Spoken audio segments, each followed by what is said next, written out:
இந்த க்ளவுனுக்கும் சண்டை அப்படின்னு சொல்லுவாங்க. அதாவது ரெண்டு கோமாளிகள் அடித்து கொண்டு இருந்தால் நமக்கு பார்க்குறதுக்கு வந்து ஒரே ஃபன்னியாக இருக்கும், இல்லைனா வந்து அட போதும் அப்படின்னு இருக்கும், ஒரு சீரியஸாக நமக்கு தோணாது.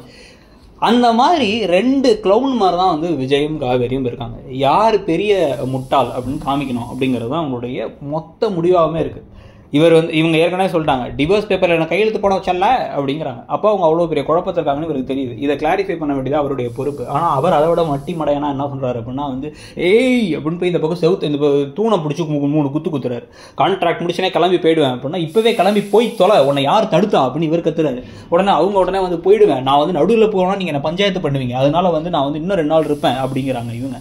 இதெல்லாம் ராகினி வேற கேட்டு ஏய் அப்படியா அப்படின்னு கேட்கும்போது ஏமா நாங்களே கடுப்பில் இருக்கோம், ப்ளீஸ் அந்த பக்கம் ஓரமான இல்லைமா, தயவு செஞ்சு இருக்கிற டென்ஷன் என்ன டென்ஷன் ஆகாதமா அப்படிங்கிற மாதிரி நமக்கு தோண ஆரம்பிக்குது. இந்த எல்லா குழப்பத்துக்கும் இடையில டபக்குன்னு சொல்லிட்டு கோவமா போன உடனே நான் தான் குழப்பமா இருக்கேன்னு தெரியும்ல, நான் தான் பைத்தியம் இல்லை, அவரும் ஏன் பைத்தியமா இருக்காரு அப்படின்னு வந்து இந்த பக்கம் மைண்ட் வாய்ஸ்ல காவேரி 3வது பேச உடனே அப்படியே ராகினி உள்ள வந்து என்ன அக்ரிமெண்ட் கேட்டா, நான் இப்போ என் புருஷன்ட்ட சொன்னா அவர் உடனே வெளில போய் சொல்லிடுவாரு அப்படிங்கிறாங்க.